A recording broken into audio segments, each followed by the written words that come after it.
This is very strange. No, it says it stopped again.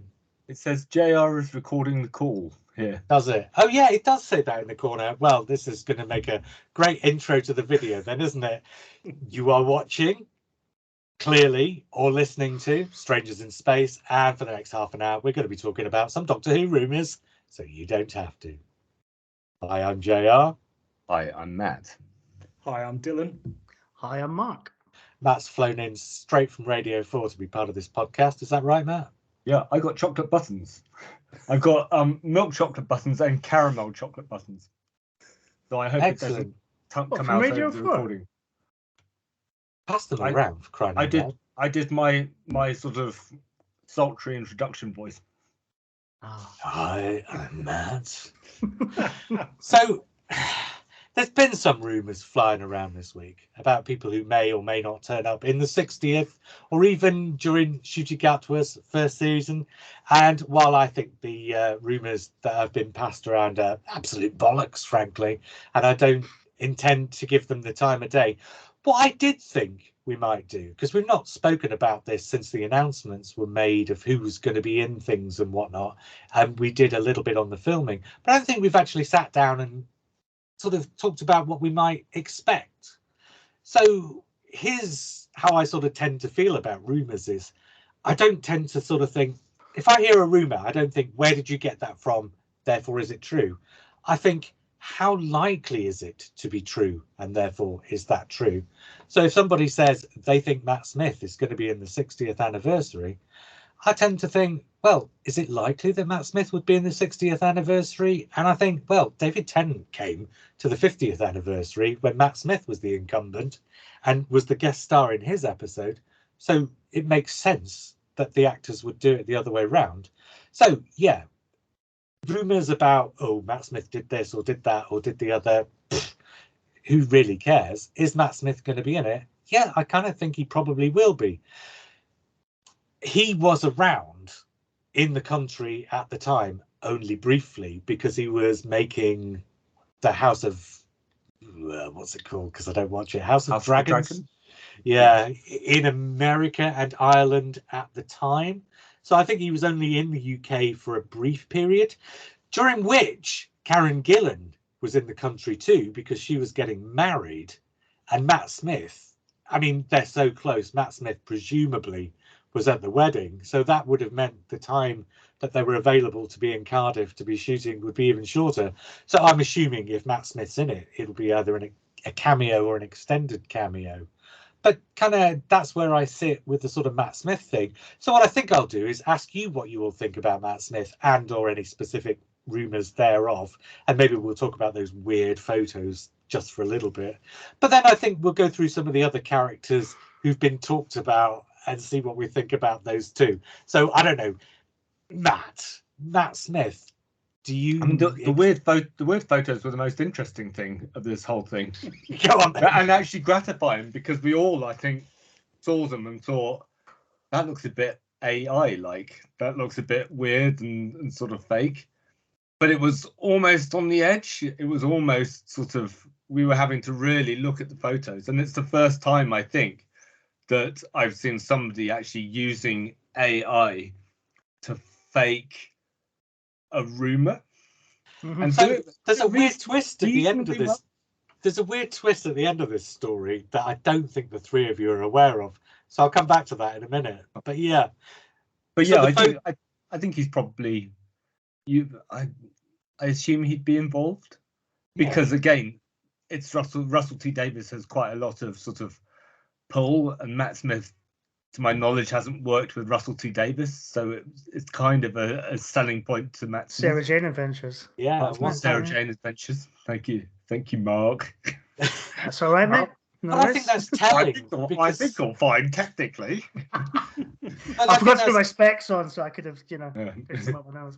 But I think that's telling, because I think Russell T Davies is the kind of writer, and I don't want to sound negative when I say this, but he's an ego-led writer. And I don't mean that in as a pejorative a sense as it sounds, but he is an ego-led writer, and I tend to think that the only elements he'll recall are elements that he's written. So much like at the end of Journey's End, there were no sort of kissbacks to characters like Tegan or Ace at the end of Journey's End or at the end of The End of Time. But there were kissbacks to like Sarah Jane, because by that point he'd written for Sarah Jane. And the fact that he's written for Matt Smith would suggest to me that Matt Smith would be the one previous Doctor, other than Tennant and probably not Eccleston, that Russell T Davies would be most likely to call on. I guess the other side is Russell T Davies never really got to do a multi-Doctor story. Yeah, and presumably on purpose, because he was sort of nostalgia phobic for most of his time. Yeah. But then he sees Stephen Moffat do Day of the Doctor, which is monumentally successful and presumably would be quite fun to have been behind. And I'm imagining that Russell T Davies would like the challenge of doing some sort of multi-Doctor story. Well, yeah, some sort of is probably the operative word there, isn't it? The operative expression, because without having to squeeze Colin Baker back into his costume again. Well, give the people what they want. He's got his kimono. It's fine. He's got a Gallifrey okay, Mark. Kimono. While you're there, then, Mark, Matt Smith, do you expect to see him? I'd like to see him. I'll hedge my bet slightly. I think you're right. I think if he is in it, it's going to be in a sort of cameo.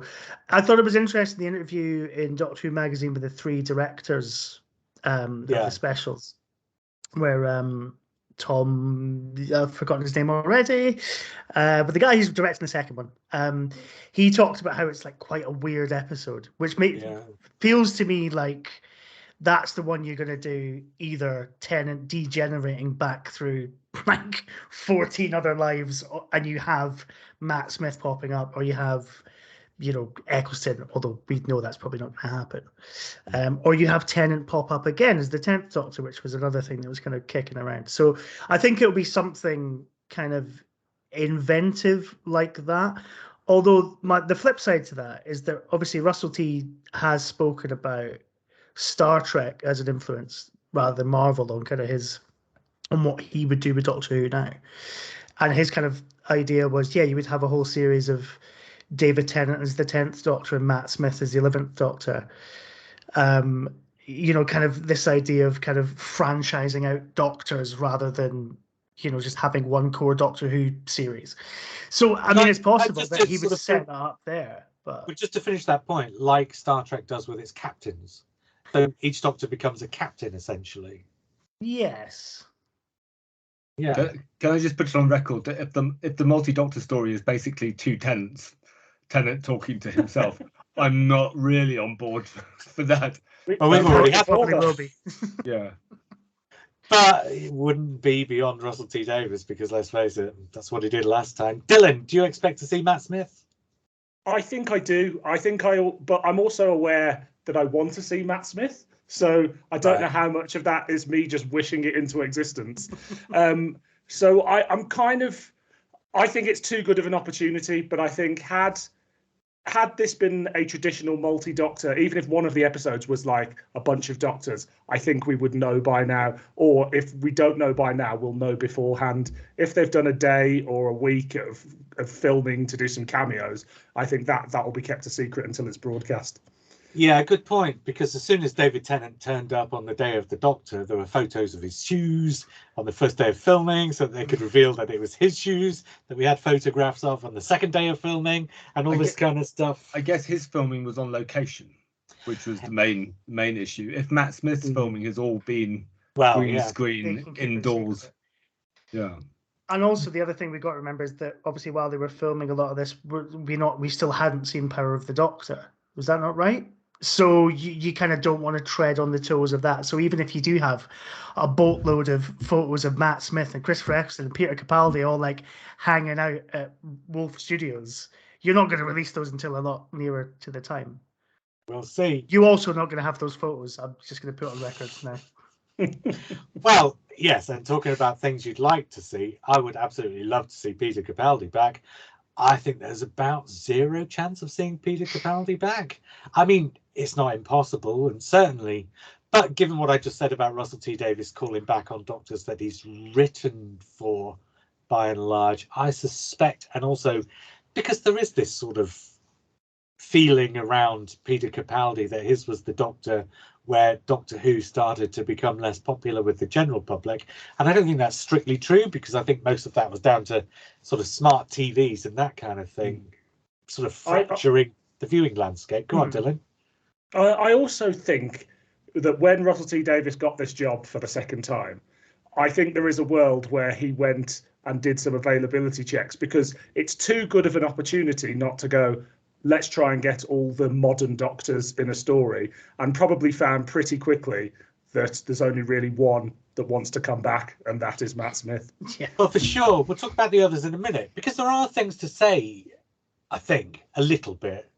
One of the things about Peter Capaldi, though, is, and I'm not sure whether this is on the record or off the record, but I know that several people have heard this from various different places, including me, is that I don't think he was as happy during the sort of time he was working on Doctor Who as he might have been, and the suggestions that he's made afterwards that he doesn't fancy coming back to Doctor Who in any way, shape or form would seem to me to be borne out by the sort of feelings that I've heard about. So I sort of suspect that Peter Capaldi is somebody who would instantly be off the table, even if he was checked. And, you know, you'd imagine that Russell T Davies would find out first, but I can't see him doing it. I hope he does it. And, you know, it's certainly not impossible. Mark, Peter Capaldi? Yes, please. Thanks very much. I'd love more Peter Capaldi, as I said on our Capaldi cast. Sure. It would be great, but I think it's a different production team, and I know the production team wasn't necessarily the problem that Capaldi had. It was maybe more of a corporation issue. Yeah. And a lot of those people are still kind of around. But yeah, we'll just have to see. But I doubt it. I think if anybody was going to get him to come back, it would have been Rachel Talalay. And from what we kind of know about the episode that she's done, it doesn't feel like it fits having the 12th Doctor in it. Matt, how about you? Yeah, well, it would be nice to see him back. I wonder if Christopher Eccleston will eventually come round to the idea, because he's sort of reconciled with Doctor Who as a role, and I wonder how much the Russell T Davies Christopher Eccleston beef is sort of overstated, and whether bridges can be repaired with that. As I understand it, though, he sort of built bridges with the fans, and kind of sees, I think, Big Finish as basically a professional fan organisation. So he's built bridges there. I think his bridges with the BBC and with Russell T Davies remain burned. I was just going to say, I don't think it's just Russell T Davies. You've got to, maybe if it was just Russell back, but he specifically said the three people at the top. So that would be Russell, Julie and Phil. He might have patched things up with Russell, but I just wonder where his main dealings would have probably been with Phil Collinson, and if there was issues there, and also Eccleston's the sort of person that I would imagine would want a public apology from all of those people before he came back. So if we see that, then who knows? Yeah, I've got to say I feel the same. But Mark, do you have any other things about Christopher Eccleston you'd like to see? It's so weird. There's so much Christopher Eccleston Doctor Who now that I just I can't get my head round how much. I saw a list of kind of 9th Doctor Big Finish adventures the other day, and it was like, he's done how many? Yeah, that's insane. So I'd like to see him back on TV. I don't think it will happen for the reasons Dylan's kind of said. It's the three at the top who are back, and that's a whole thing into itself. Is this kind of weird thing of like the only people that can sort of save Doctor Who are Phil Collinson, Russell T Davies, and Julie Gardner. But then you could say the same thing about Big Finish. The only people that can do Doctor Who audio plays are Nick Briggs, Jason Haig-Ellery, and But hey, right. One more person I think of this sort of area is Jodie Whittaker, and of course she was, well, I suppose by the time they were making it, quite heavily pregnant. I said we weren't going to talk about the rumours. We won't dig into it too much. One of the rumours has said that Russell T Davies will go back to what Chris Chibnall did, the way station, whatever it's called, in The Power of the Doctor. I think that's a crock myself. I don't think Russell T Davies would do a storyline that was invented by somebody else. I just don't think it's in him. Like I say, I think he's basically an ego-driven writer. I think he likes to come up with what he's going to do. But the thing about that rumor was it said that Jodie Whittaker had done, I don't know, a mourning or something so that she could get her face on screen during the 60th anniversary. That part to me rings true. I could imagine Russell T Davies calling Jodie Whittaker in, partly, if anything else, at maybe a sense of, not guilt, guilt's not the right word, but Russell T Davies has gone from the first woman doctor back to a line of male doctors, and that is definitely, whatever way you cut it otherwise, that is definitely a retrogressive step in some ways. I can imagine that having Jodie Whittaker in, even if only for a morning, might somewhat assuage any residual guilt he might be feeling in some ways. I don't know if that's really a concern at all. But I mean, what I try to do when I think about these things is, if I was that person, how would I feel about it, having made those decisions? And I think that's what I'd be feeling. So I would imagine he would have pushed the boat out to get Jodie Whittaker there, even if just for one scene or something. Dylan? Yeah, I think, and also it could have literally been done months and months later.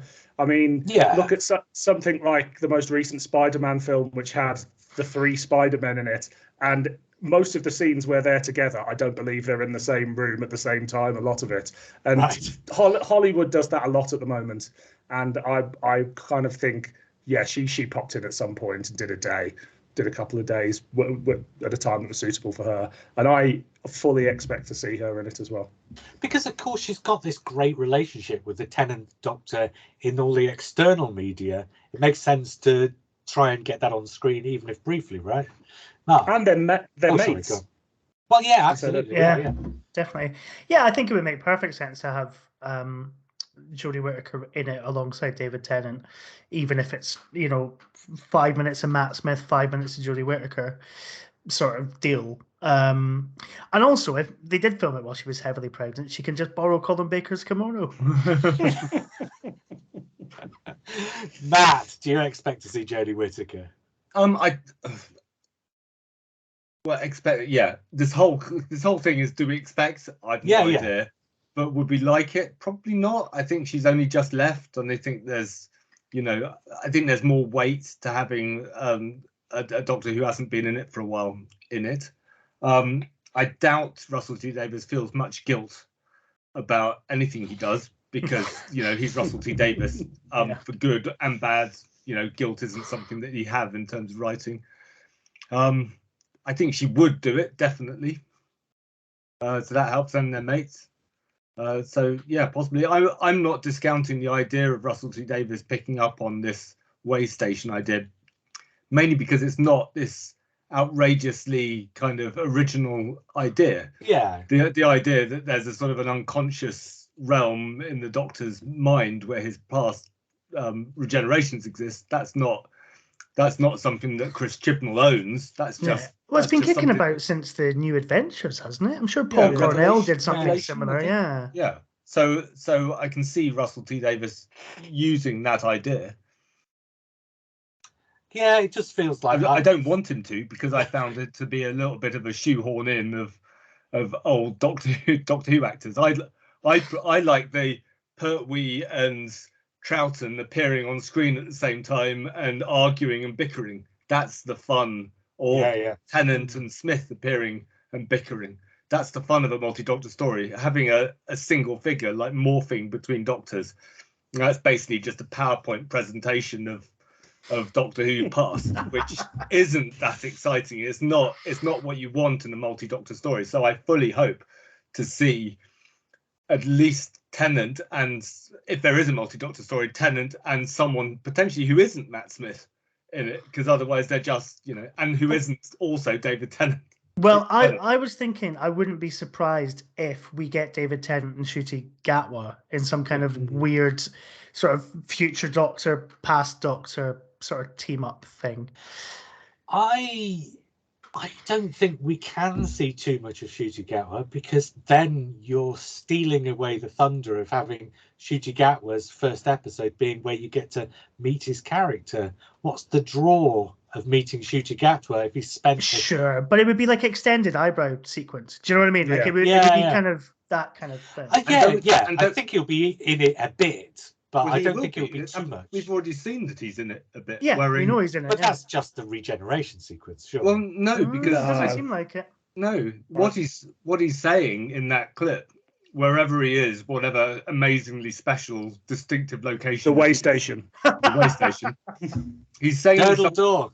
he's saying something that feels like he's going to have more than one scene in it. That brief moment.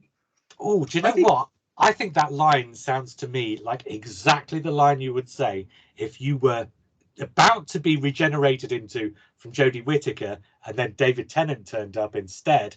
And then at the end of 3 David Tennant episodes, it suddenly snapped back to what it was supposed to be. And you wake up in the body you were supposed to have had 3 episodes ago and say, what the hell is going on here? Yeah, but then you wouldn't. But then surely the whole anniversary thing is about resolving why he's David Tennant, so it wouldn't make sense to have that at the end leading into a.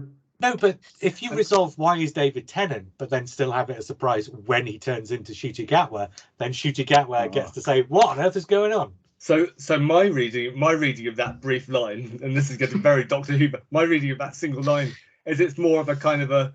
I reckon there's going to be a sort of an infrequent glitch between Tennant and Ncuti Gatwa. So Ncuti Gatwa is the internal Doctor trying to get out. So David Tennant and Ncuti Gatwa kind of share the same body for episode 3 or something like that.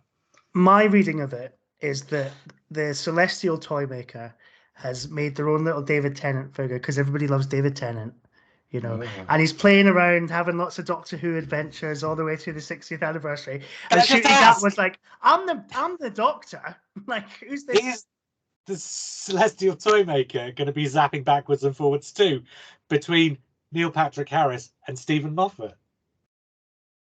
Playing with his little toys. Oh, on his sorry. desk. Right, yes, sorry. I'm about 10 years behind you. Yes. Or maybe I'm 10 years behind you. Dylan. So I don't think I think Ncuti Gatwa is in the way station. I think he's there and he is trapped on this plane and not coming out as the next regeneration. And during that time, I think he'll meet a lot of things in the Doctor's subconscious. Some of those may be previous Doctors, some of them may be previous characters, some of them may be new characters. And I think it'll be a subplot. I would be surprised if he did more than 3 or 4 days on set, but I think he will have an active role in at least one of the specials. The middle one, presumably. It is interesting because that sort of cloudy. So we've been told that the cloudy backdrop was dropped in because it's something distinctive. So it can't be a TARDIS because that would be an actual set, presumably. So it could be an actual set. It could be because I the think TARDIS is a TARDIS, very yeah. distinctive one, yeah. But But then presumably- also, I think the what my reading of the new TARDIS is that it does have a kind of virtual backdrop to kind of Okay. extend some of it. So it could well be the TARDIS, but then Isn't the I think- TARDIS in it? Like the police box. He's standing by the police box, isn't he? No, I don't think so. Is he? No, I don't think the police box is behind him in that shot. unless it's a Logopolis situation, and then with that, then we're really down the rabbit hole. Well, if the TARDIS is behind him in that shot, the TARDIS has presumably been green screened in anyway, and presumably isn't there in the background of the original shot anyway. So I don't think it really matters whether it is or not. I don't think that's a clue. There's one other, because I think I'm going to rule out talking about. I mean, we could all say till Kingdom Come whether we want to see Paul McGann or Colin Baker back or not. But I think because they've all been in the Power of the Doctor, there's a chance they'll show up in sort of tiny microcosms of cameos. But I can't really see it because it's just happened on screen. So, go on, Dylan. I'd say there'll be something similar to the Day of the Doctor, perhaps some utilised archive footage, or I'm thinking more of that weird image at the end where they're all in a cloud. I think you'll see them, but I don't think it will be the actors themselves. That depends whether Russell T Davies does something standard with this, because I don't think he will. So I think all bets are off as to what you can expect in terms of the sort of standard multi-Doctor story. But nevertheless, everything that a standard multi-Doctor story does is there for Russell T Davies to incorporate or not. But the other actor stroke character who I think we should have a word about before we move on is Susan, Carol Ann Ford. There's been strong rumours that Carol Ann Ford as Susan, or somebody else as Susan, is in that second episode, all in studio, whether it's a significant role or not. If I'm going to apply my logic to it, does it make sense? I think it 100% makes sense. Every time Susan gets rumoured in the past, I think it absolutely makes 100% sense that this character, who is ostensibly older than the Doctor, should come back into the Doctor's life and be that younger Doctor's granddaughter, and you get to tell the story of how that relationship works, especially if at this point Susan is an older character, a character who's probably not long left for this world. And in fact, Russell T Davies is the kind of writer I wouldn't be remotely surprised to tell the story of how Susan finally dies in a younger Doctor's arms at the end of the middle special, leaving the way forward to do the third special as the sort of action adventure to round up the story. I don't necessarily think the rumour mongers have got this from sort of decent sources. I wonder if somebody suggested it and then it became one of those things where everybody said, oh yeah, that must be true, and well, so therefore it's become a thing. But I could very much imagine it happening. Well, there was a Radio Times poll, wasn't there, of like the companion most fans want to see come back. Has it just mutated from that? Is that no, what's Russell T Davies, the official BBC's Twitter or Instagram put up a thing just going, Susan was the Doctor's granddaughter, and underneath it Russell T Davies wrote, I wonder what happened to her, winky face, or something like that. And I think that's where it sprang from. The problem with Susan is Carol Ann Ford isn't a very good actor. Yeah. Like Sophie Aldred, I think, was really good in the Power of the Doctor. Janet Fielding was really good. Elizabeth Sladen was a really fantastic actor, and they all managed to translate their performances to modern television. Katie Manning didn't quite manage to translate her performance, I think, to modern television, but she just about got away with a children's show. But Carol Ann Ford's primetime television, 60th anniversary, I'm not sure she's got what it takes to carry it. She's in her 80s. She'd be playing somebody in her 80s. You wouldn't be calling up on her to do much, I wouldn't have thought, and she wouldn't be in it for long. She wasn't all that good as a teenager. I mean, I know she was slightly older than the age she was in the original series, but it would make sense. I mean, I get what you're saying. It would make sense, but for me, it would make more sense to have her opposite Ncuti Gatwa. Except it's because it's the 60th, and just for the age, just for the age difference, I think it would be more striking, I don't disagree, but I just think it's the 60th. You'd have something from the first episode in the 60th episode, right? And what better thing to have than the title character of the first episode? I don't know. Maybe she's talking about the way station, and who knows? It just makes sense to me that she would be there, in the same way as it was so easy to predict that the last person we'd see in the Power of the Doctor would be William Russell as Ian Chesterton, right? And that was bang on for me right from the very start, that he'd be the last person we'd see. And sure enough, he was the last person we saw. And I think in the same way that was bang on, I think this makes total sense. I'm not saying I necessarily expect it, I don't think, but it makes total sense that this would be on the table at least. And presumably none of these rumours are the ones that are potentially going to be announced on Blue Peter at some point. That's presumably going to be another Design a Monster competition or acting Doctor Who competition, because Blue Peter audiences wouldn't be remotely interested in Carol Ann Ford coming back, or even probably Matt Smith. And I do wonder if it's also a concerted effort to kind of try and claw back some of that kind of younger audience, because obviously, and I think quite rightly, because I think, as a friend of mine said to me the other day, my kids will not watch broadcast television, they will only watch YouTube. So I think there's something in that Doctor Who kind of, I think quite rightly, started to embrace an older audience, a kind of more prestige sci-fi drama audience. Do you know the odd thing, though? Is that Doctor Who is apparently the only show that any significant numbers of under 25s do watch on broadcast. That is interesting. That is interesting. But I do wonder if that's because obviously they've not done kind of Doctor Who and Blue Peter, well, not in a sort of substantial way for quite some time, have they? They did it with Matt Smith. I think that was. Yeah, I think that was the last. Yeah. Blue Peter slowly sunk into the recesses of kind of. I didn't even realize it was still on until I saw that thing the other day. But I think it's on once a week now, maybe twice a week on CBBC. It's certainly not what it was. Is there anything anybody else wants to bring up? Oh, because there's plenty more to talk about, but these were the things that I thought we should get through.